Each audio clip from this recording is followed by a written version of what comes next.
Meus prezados amigos, há uma palavra de Jesus que fala bem claro aqui em João capítulo 6, o versículo é o 63.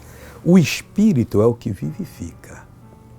A carne para nada aproveita, não tem jeito. O que vem da carne é só palavras soltas, às vezes bonitas, mas não tem essência, não tem poder para dar a vida a ninguém. Mas se você estiver muito cheio de problema, cansadérrimo, destruído, e ouvir a palavra de Deus, ela vai lhe vivificar, vai lhe dar força.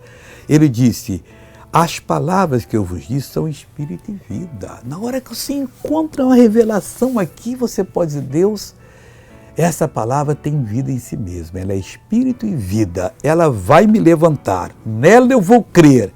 Aí você vai ver o invisível, vai ouvir o inaudível, você vai fazer oração, do impossível vai ser vencedor. Veja essa pessoa que foi vencedora. Há 2 meses lesionei o ombro na academia e ao reformar minha casa piorei. Tenho sentido muita dor. Pela noite dormia com muita dor e pela manhã estava pior. Não podia mexer o braço. Até aonde você levantava o braço antes, irmão? Até aqui. Até aqui. E agora? Estou bem. Estou bem. Que coisa linda! Agora eu quero orar com você. Ah, meu Deus, eu uno a minha fé com a fé dessa pessoa, eu repreendo todo o mal da vida dela.